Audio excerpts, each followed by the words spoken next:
吴丹和春萍姐都怀孕了，劝江庆也赶紧要个孩子。要生孩子就意味着我和傅少铎要，可我俩现在勉强说起来，算是有个抱抱，就在我犯肠胃炎的那晚。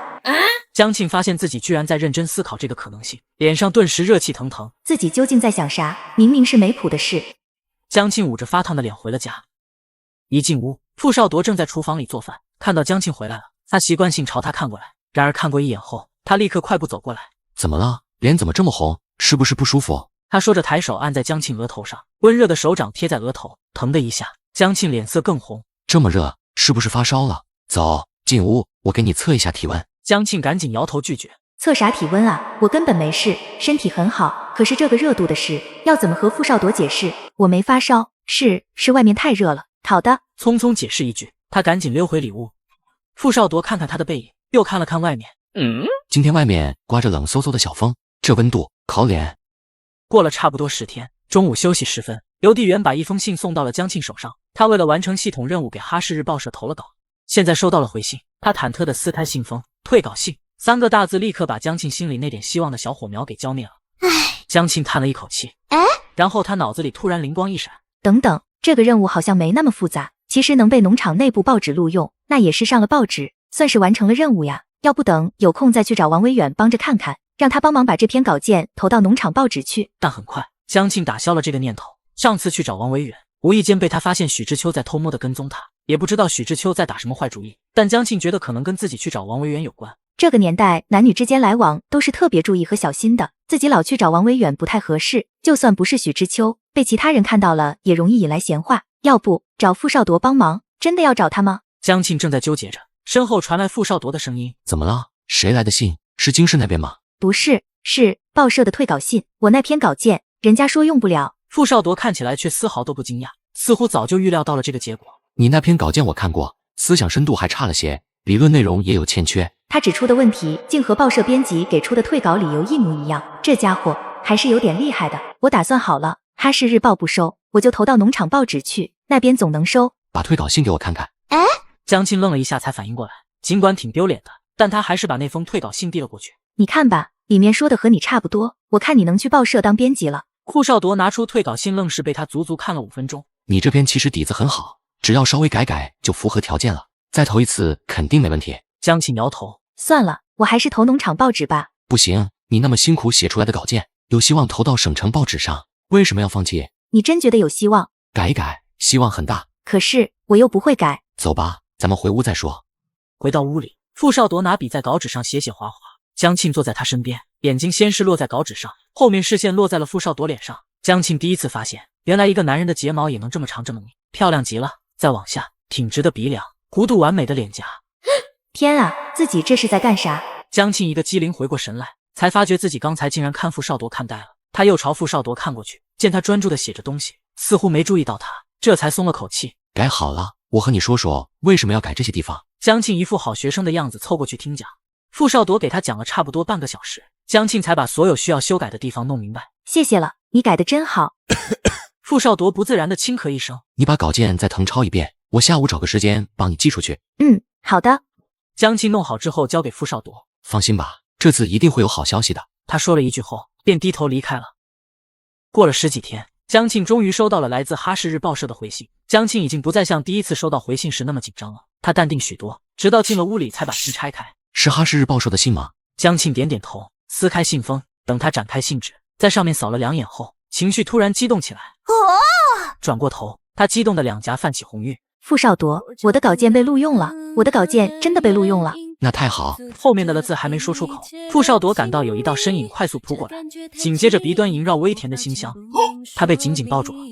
江庆将头埋进他胸口，高兴的不知怎么才好。他从来没想过自己有一天能在省级报纸上发表文章，尽管是被任务逼的，尤其后面这一次投稿是他和傅少铎共同的努力，意义又更加不同。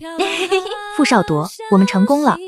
等他终于缓过神来，才后知后觉到自己做了什么，他竟然主动抱住了身边的男人。刚才实在太高兴，他脑子一热就这么做，顿时尴尬的不知道该怎么把手收回来。我就是太高兴。江庆边说话边不着痕迹的想要撒手，这时却被一股力道猛地撞回来。傅少铎回抱住他，胳膊牢牢箍在他的腰上，把他锁在自己的怀里。江庆感到鼻端全是他身上好闻的味道，身体热得不像话，快要喘不上气来。等春节回家，我们把婚礼办完吧。湿热的气息在耳垂，江庆晕晕乎乎的想，好像我们确实只领了证，还没来得及办婚礼。见他不说话，傅少铎手臂收紧了几分。可以吗？可以。江庆要迷醉在这股好闻的气息里。等到终于被傅少铎放开时，他捂着脸跑了出去。我们居然又抱上了，这次还是自己先动的手。江庆都不用看，就知道自己的脸上红成了什么样子。还以为傅少铎多纯情一男的，结果这男人也太撩了吧，我差点要顶不住了。又过了差不多半个月，江庆的稿子登上了《哈市日报》，在东安农场引起了极大的轰动。同时，江庆收到《哈市日报》社寄来的报纸和稿费，稿费不多，只有2块钱，但江庆已经非常开心了。当然，能拿到这笔稿费少不了傅少铎的帮助。把稿费拿回家，江庆想找傅少铎商量一下，周日去县城饭店吃一顿，当庆祝了。家里没人，他正打算去队部看看时，这时吴丹突然从远处跑过，能看出来他十分着急。哎呀，你怎么还在这站着？赶紧去看看！许知秋突然跑队部找副队长，说是你和别人。我和谁怎么了？江庆，我们办个婚礼吧，可以吗？可以。2个人的感情现在非常好。这时候吴丹跑过来找江庆说出事了，有人说他和别人不清白。许知秋往你身上泼脏水，说你和总厂通讯员王维远关系不清白。最后3个字吴丹很费力才吐出口。江庆顿时就炸了。他说啥？说我和王维远不清白？他放屁！我和许知秋没完。撂下这句话，江庆撒腿就往队部跑，吴丹紧跟在他后面，担心他气头上来出啥事。江庆发觉他在身后，停住脚步。你还有身孕呢，别跑急了，我先过去，不用担心，我没事。我皮实着呢，不用管我，咱们赶紧过去，别让许知秋闹开。见吴丹不肯，江庆也只好同意。刚到傅少铎办公室门口，就见那里已经围了好几个人。屋里许知秋神情激动的在说什么，傅少铎站在他对面，周东阳也在，挡在2人中间。这会儿到了地方，江庆反而冷静下来，他走过去，悄悄站在门口。屋里传来许知秋的声音：我说了这么多，傅少铎，你听进去没有？江庆和王维远真的有一腿，我看得清清楚楚。他们2人在总厂约会，笑得特别开心。江庆的稿子能上报，都是王维远在帮他，没有王维远，他什么都不是。他为了能达到目的，故意勾搭王维远。傅少铎，你被他骗了，她就是个水性杨花的女人，是个破鞋。周东阳挡在中间，大声呵斥道：许知秋，你说什么呢？傅少铎上前一步，直面许知秋，他脸色冷得吓人，眼神是从来没有过的可怕。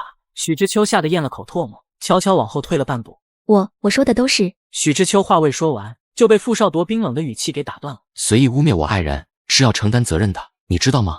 被他话里的爱人2个字刺激到，许知秋想都没想就喊：我当然知道，但我没什么好怕的，因为我说的每个字都是真的。好，那么我告诉你，江庆的稿件是我给他改的，和王维远没有半点关系，你所说的那些全部是造谣。怎么会？我明明看到。许知秋受到惊吓，脸都白了，同时他不敢相信傅少铎怎么会帮江庆改稿子呢？他们关系明明很不好。明明看我和王维远在说话，是吧？门口传来一道女声，江庆从门外走来，站在了那里。江庆，傅少铎想示意他先离开，江庆却走上前，站在他身侧，冲他笑了下，表示自己没事。2人的互动落在许知秋眼里，这个场景刺激的他快要崩了。他指着江庆的鼻子：你分明在勾搭王维远，你们说的那么亲热。